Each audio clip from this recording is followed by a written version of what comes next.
क्या आपने भी कई बार ये कहानियां चारों तरफ सुनी हैं कि एआई क्रिएटिविटी को बहुत ज्यादा इंपैक्ट कर रहा है और चीजें वो हाथ से फिसल रही हैं?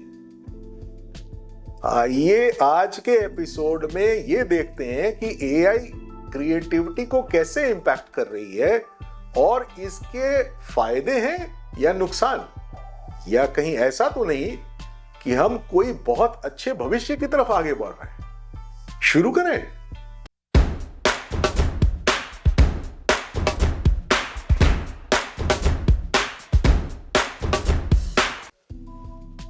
टेक्नोलॉजी ने क्रिएटिविटी को कैसे इंपैक्ट किया, इसको समझने के लिए थोड़ा हिस्ट्री भी जानना जरूरी है।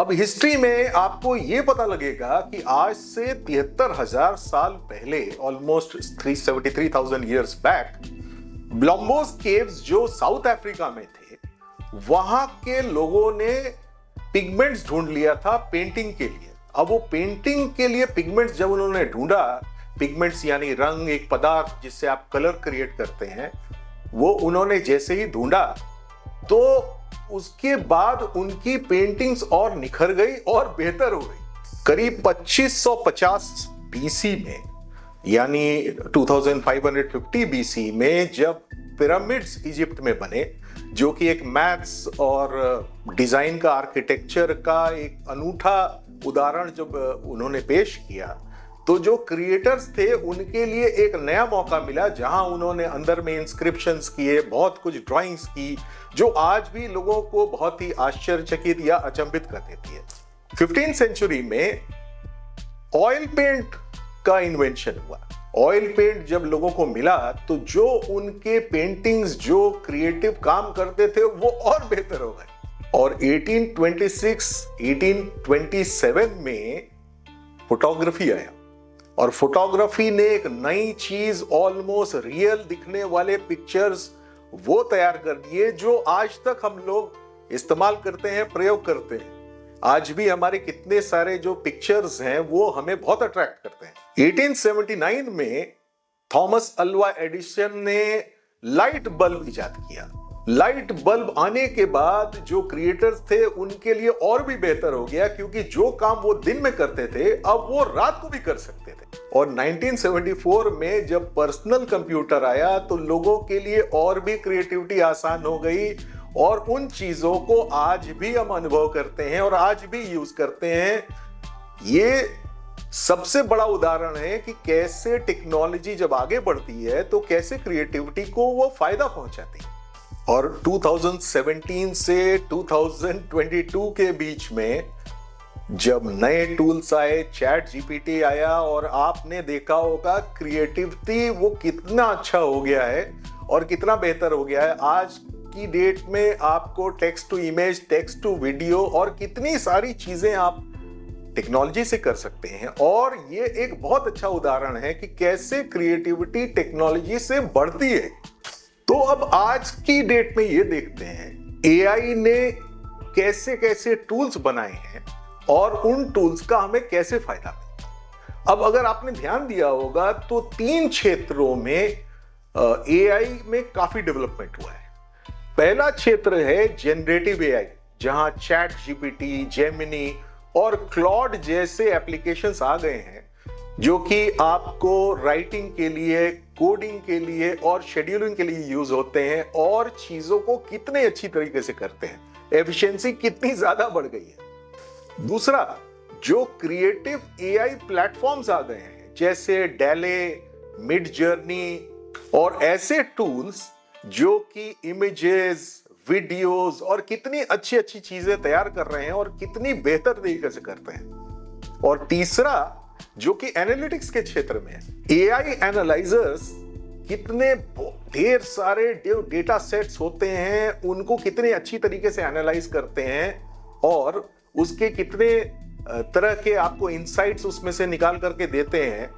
इस टाइप की चीजों को शायद अगर हमें करना पड़ता और इन लार्ज डेटा सेट्स पर काम करना पड़ता तो हमें हफ्तों लग जाते हैं, जो कि अब एक सिर्फ क्लिक से मिल जाता है। तो अब इसके अंदर जो पॉजिटिव चीजें हुई हैं, थोड़ा उसकी बात करते हैं कि उसने हमें कैसे फायदा पहुंचाया है।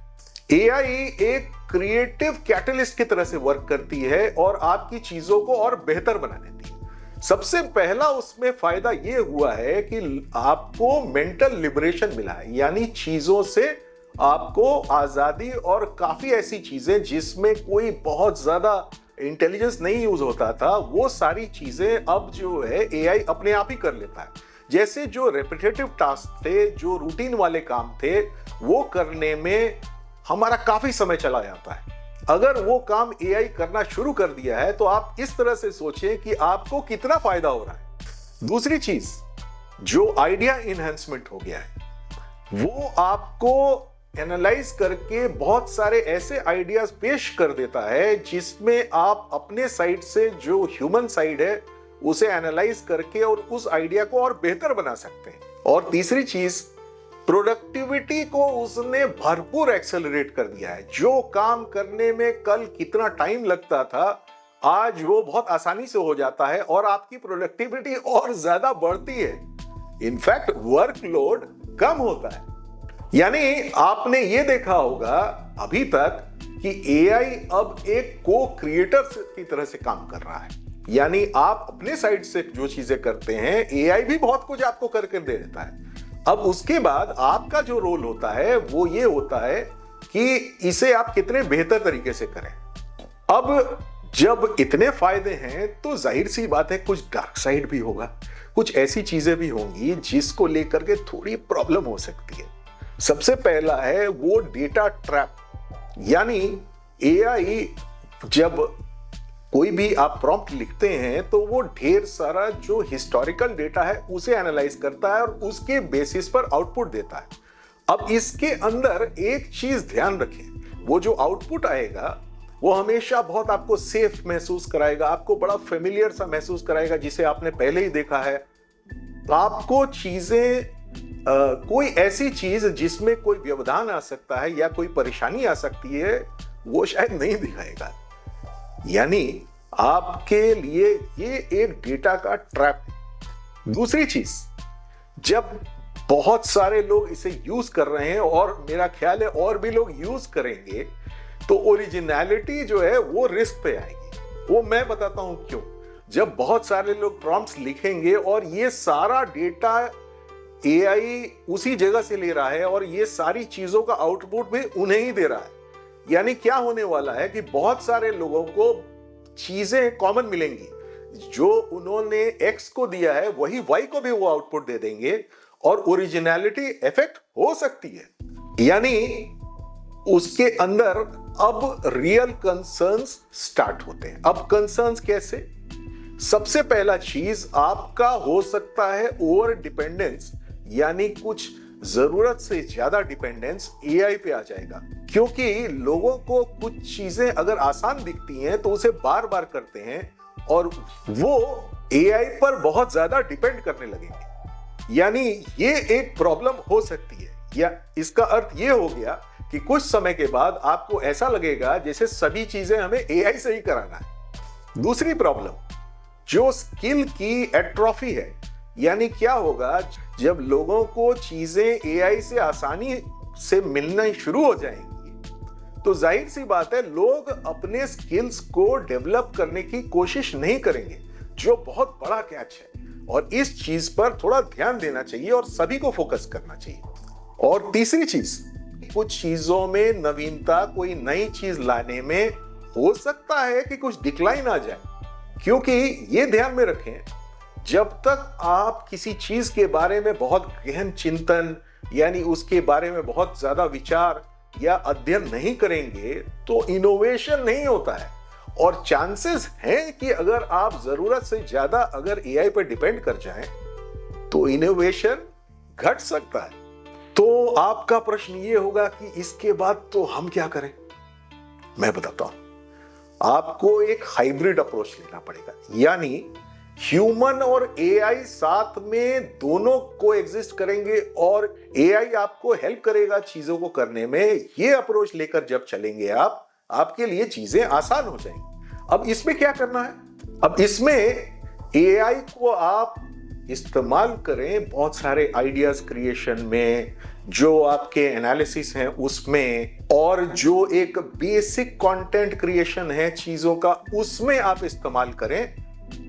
इतने तक ही उसे सीमित रखें। उसके अंदर आप अपने ह्यूमन यूनिकनेस, यानी जो चीजें ह्यूमंस कर सकते हैं, डिसीजन मेकिंग, किसी भी चीज में डिसाइड करना कि ये बेहतर है कि वो बेहतर है, इस टाइप की चीजों को अगर आप फोकस करेंगे आपके लिए और आसान है। इसमें आप अपने कल्चरल कॉन्टेक्स्ट को भी डाल सकते हैं और कुछ चीजों में ट्विस्ट भी ला सकते हैं। यानी आपने एआई से कुछ आउटपुट लिया, उसको फर्दर अपने तरीके से ह्यूमन अप्रोच लेकर के एक चेंज किया अपने कल्चरल कॉन्टेक्स्ट में, अपने हिसाब से कुछ ट्विस्ट ला करके चीजें और बेहतर हो जाएंगी।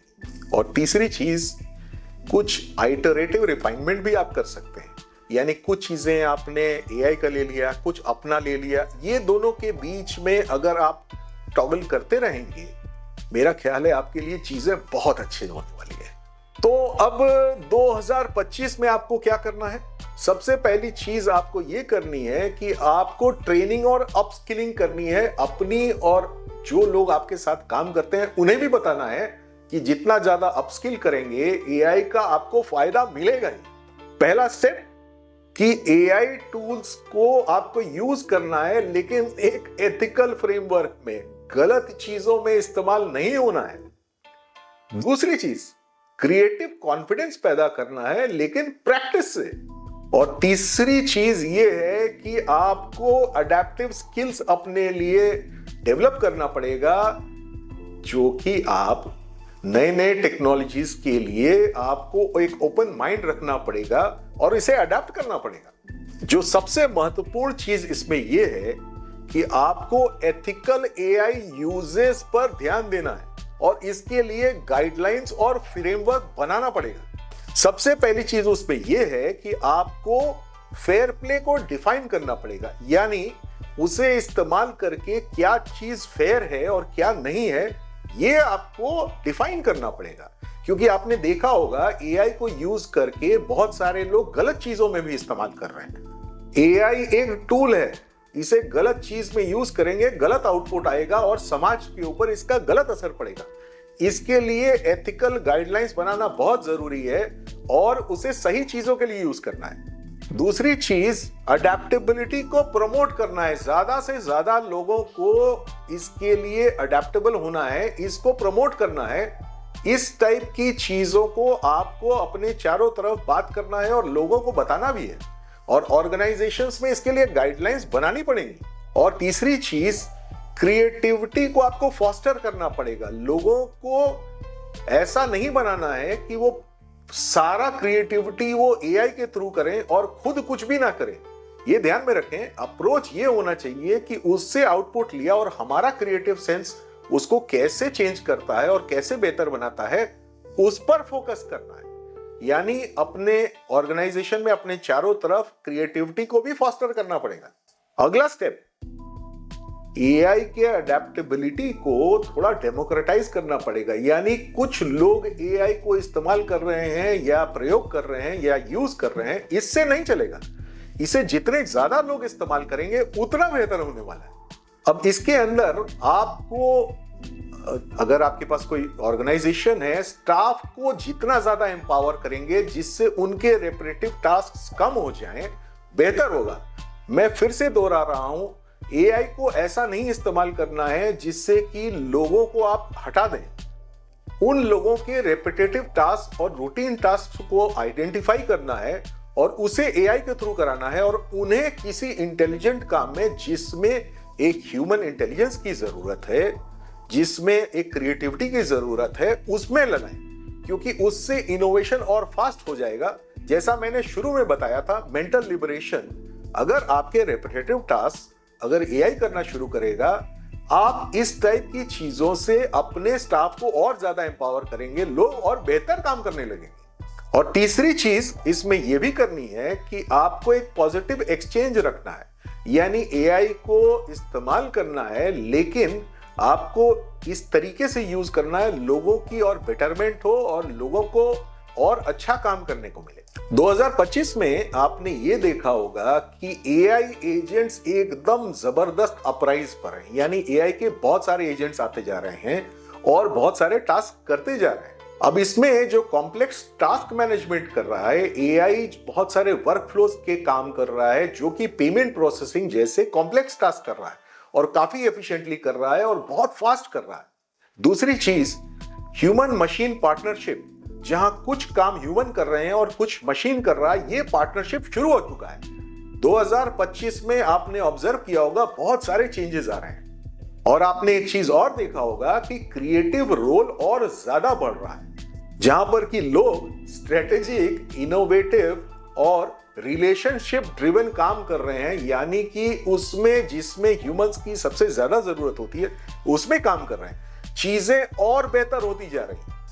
ये आपने सुना होगा कई बार, अंदाजे से पिछले 2023 से लेकर 2025 के बीच में मोस्टली ऑलमोस्ट 85 मिलियन जॉब्स चले जाएंगे। लेकिन आपने ये नहीं ध्यान दिया होगा कि इसके बाद अगले 2 से 3 साल के अंदर 95 मिलियन जॉब्स नए क्रिएट होंगे जो कि एआई एम्पावर्ड होंगे, यानी जॉब्स ट्रांसफॉर्म हो रहे हैं, जा नहीं रहे हैं। तो इसके अंदर अगला हिस्सा यह आएगा कि 2027 के बाद क्रिएटिव और स्ट्रेटेजिक जो काम होंगे वो लैंडस्केप और ज्यादा बढ़ेगा और लोगों के लिए और भी चीजें आसान हो जाएंगी। यानी आपको क्या करना है, एक एआई एथिकल फ्यूचर डेवलप करना है और उससे क्या होगा, बायस रिडक्शन, यानी किसी प्रकार का डिस्क्रिमिनेशन जो कि हो सकता है, जैसे कि अगर आपने देखा होगा कई जगह पर भाषा को लेकर डिस्क्रिमिनेशन हो जाती है,